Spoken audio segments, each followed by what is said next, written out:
દુનિયામાં બીજે કોઈ ધર્મમાં નથી મળતી.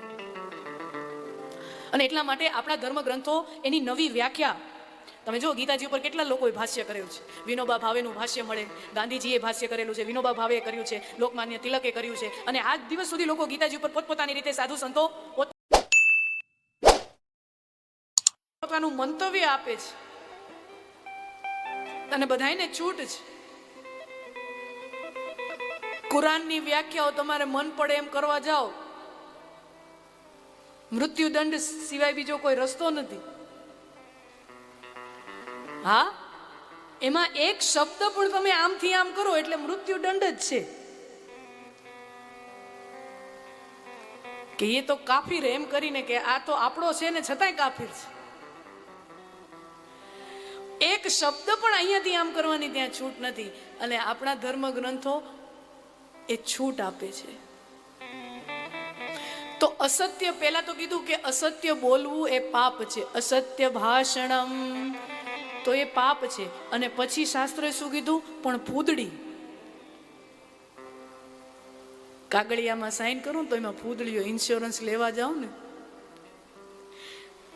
તો બહુ ઝીણા અક્ષરે ફૂદડી હોય ને, ફૂદડી પર બહુ ઝીણા અક્ષરે લખ્યું હોય, પણ સમજવા જેવું એ ફૂદડી જ હોય. પછી જયારે તમે હોસ્પિટલમાં ભરતી થાવ ને તમે એમ કહો મેં તો વીમો લીધેલો છે, પછી બોલો કે ફૂદડી વાંચી નહીં, આમાં પૈસા નહીં મળે. તો એ ફૂદડી બહુ મહત્વની છે. અસત્ય બોલવું પાપ છે. પછી ભગવાને ફૂદડી આપી, આપણા શાસ્ત્રકારોએ ફૂદડી આપી. શું? ખોટું બોલવાની છૂટ છે. કઈ કઈ જગ્યાએ? કે આપણા ખોટું બોલવાથી ધર્મની જો રક્ષા થતી હોય તો અસત્ય બોલવું પાપ નથી. અસત્ય બોલવાની છૂટ છે જો આપણા ખોટું બોલવાથી ધર્મની રક્ષા થતી હોય.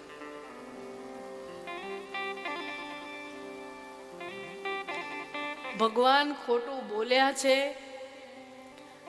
ભગવાન યુધિષ્ઠિર જેવા ધર્મરાજ કહેવાય એવા ધર્મરાજ યુધિષ્ઠિર પાસે ખોટું બોલાવડાવ્યું છે. મહાભારતની કથામાં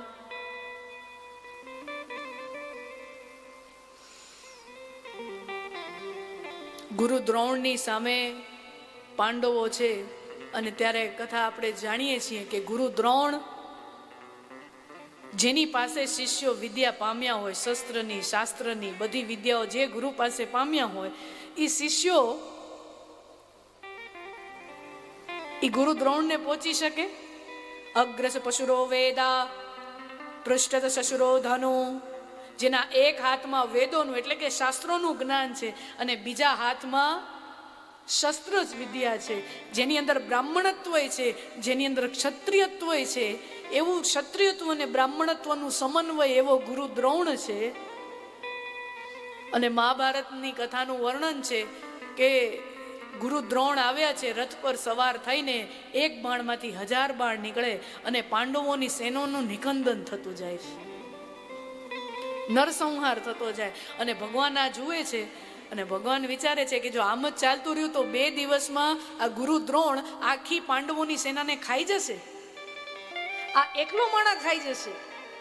તો ગુરુ દ્રોણને અટકાવવા જરૂરી છે, પણ ગુરુ દ્રોણની સામે લડી શકે એવા આ કોઈ આ યોદ્ધાઓ ખરા, મહારથીઓ ખરા, પણ ગુરુ દ્રોણને પહોંચી ન શકે. એટલે ભગવાન ગયા યુધિષ્ઠિર પાસે, શ્રી કૃષ્ણ યુધિષ્ઠિર પાસે ગયા અને યુધિષ્ઠિરને કહે છે કે મોટા ભાઈ,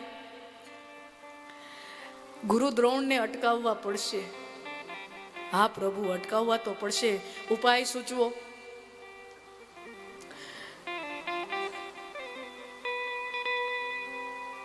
શસ્ત્રથી તો તમારો મેળ નહીં પડે, લડીને તમારો મેળ નહીં પડે. એક કામ કરો, ગુરુ દ્રોણની ભાવનાઓને છંછેડો. યુદ્ધમાં હંમેશા એવું હોય ને કે યુદ્ધ ખાલી શસ્ત્રથી જ નથી લડાતા, અહીંયાથી લડાતા હોય. શસ્ત્ર તો આપણી પાસે હોય, સામેવાળા પાસે હોય. લાગણીઓને છેડો. કેવી રીતે પ્રભુ? તો કે ગુરુ દ્રોણને પોતાના પુત્રમાં બહુ આસક્તિ છે, અશ્વત્થામા દીકરામાં બહુ પ્રેમ છે, આસક્તિ છે. જો એને એવા સમાચાર મળશે કે અશ્વત્થામા મરી ગયો તો ગુરુ દ્રોણ ઢીલા પડી જશે. બાપ ઢીલો પડી જાય ને, દીકરો જુવાન દીકરો પોતાની નજર સામે એનો વધ થઈ જાય તો બાપ તો ઢીલો પડી જાય. તો એક કામ કરો, આપણે એવી અફવાઓ ફેલાવીએ કે અશ્વત્થામા મરી ગયો. તો કે પણ પ્રભુ એ તો જીવતો છે. તો ખોટું તો આપણાથી બોલાય નહીં. હું તો ધર્મરાજ છું, ધર્મનો દીકરો છું, મારી વાણી ક્યારે અસત્ય બોલતી જ નથી. ભગવાન કે આ આદર્શના પૂછડા અને આની પાસે મારે કામ લેવું. ભગવાને કીધું ખોટું બોલવું પડશે. પ્રભુ મારી વાણી અસત્ય બોલતી જ નથી. જીતવું છે ને? હા જીતવું તો છે, તો ખોટું બોલવું પડશે. હું કહું એમ કર, ખોટું બોલવું પડશે. પણ પ્રભુ તમે મારી વાણી બોલી જ ન શકે. ભગવાને ઉપાય કાઢ્યો. યુદ્ધની અંદર જુએ છે કે હવે યુદ્ધની અંદર ખાલી સિપાહીઓ, ઘોડે સવારો, મહારથીઓ એ જ મરતા હોય એવું ન હોય ને. ઘોડાઓ પણ મરે. બાણ તો આમ છૂટા મુકાતા હોય, ક્યાં બાણ કોને લાગે? હે? તો ઘોડાને લાગે, હાથીને લાગે, ઘોડો સવારને લાગે તો ઘોડાને લાગે ને કોક દી, હાથીને લાગે. તો જુએ છે કે એક હાથી પડી ગયો, એને બાણવાણ લાગ્યા, અસ્ત્રો શસ્ત્રો લાગ્યા ને એ હાથી મરવા માટે આમ પડી રહ્યો છે. એટલે ભગવાને તાબડતોબ એનું નામકરણ કર્યું. એ યુધિષ્ઠિર, જો ઓલો હાથી પડે છે ને એનું નામકરણ આપણે અત્યારે કરીએ. એનું નામ છે અશ્વત્થામા. યાની એનું નામકરણ કરી નાખ્યું અશ્વત્થામા. પછી હાથી પડ્યો, મરી ગયો. પછી ભગવાન કે જો અશ્વત્થામા મર્યો કે નહીં? અશ્વત્થામા મર્યો કે નહીં? પણ પ્રભુ ઈ તો હાથી છે ને. ભગવાન કે આની હારે ક્યાં કામ પડ્યું? પણ પ્રભુ ઈ તો હાથી છે ને, માણા નથી તો હાથી છે. દ્રોણનો દીકરો નથી, હાથી છે. પણ અશ્વત્થામા તો છે. હા અશ્વત્થામા ખરો. તો પણ પ્રભુ એક કામ કરી તો દ્રોણ પાસે જાઉં. હવે તમે વિચાર કરજો, આ બધું કરવા છે ને ભગવાને યુધિષ્ઠિરને પસંદ કર્યો. સમજજો, પાંચેય પાંડવોમાંથી યુધિષ્ઠિરને પસંદ કર્યો. શું કામ? કારણ કે યુધિષ્ઠિર બોલે ને એની વાતનો વજન છે. ભીમ તો ગમે એ બોલે, ભીમની વાતનો વજન નથી. કે ભીમ તો સ્વાર્થ માટે કદાચ બોલી જાય. એને ભીમ છે ને બહુ પ્રેક્ટિકલ માણસ છે. પાંચેય પાંડવોમાં ભીમ છે ને બહુ પ્રેક્ટિકલ છે. એક બહુ આદર્શવાદી નથી, બહુ ઢીલો નથી. અર્જુન થોડોક ઢીલો છે, કોમળ છે. ભીમ પ્રેક્ટિકલ છે, રૂથલેસ છે. હારાની હારે હારો ને ખરાબની સાથે પ્રેક્ટિકલ છે. અને પાંચેય પતિમાંથી ભલે અર્જુન છે ઈ માછલીનું આંખ વીંધીને દ્રૌપદીને સ્વયંવરમાં જીતી આવેલો, પણ પાંચેય પતિઓમાં દ્રૌપદીને ભીમ વધારે વાલો લાગતો. એનું કારણ છે, કારણ કે ભીમ છે ને એ દ્રૌપદીનું અપમાન જે થયું ને એ એનાથી સૌથી વધારે તકલીફ ભીમને થઈ છે. યુધિષ્ઠિર તો એમાં હજી વાટોઘાટો કરવા તૈયાર છે. એક કામ કરી, ભાઈઓ છે ને જતા કરી. યુધિષ્ઠિર તો જતું કરે છે.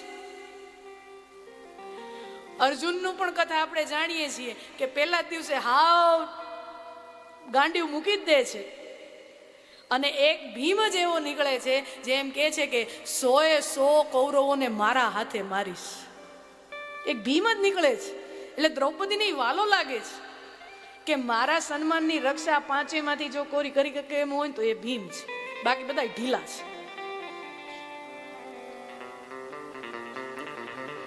તો ભીમ પણ અહીંયા બોલ જ ને તો એનું વજન નહીં. એટલે ભગવાને એવા જ વ્યક્તિને પસંદ કર્યા જેની વાતનો વજન રહે. તો યુધિષ્ઠિર, પ્રભુ એમ તો બોલું દ્રોણ પાસે, ગુરુ દ્રોણ પાસે જઈને બોલું ખરા, અશ્વત્થામા હતઃ, અશ્વત્થામા મર્યો, નરવ કુંજરવ. ઈ નર કે કુંજર એટલે હાથી, એ તમે નક્કી કરો.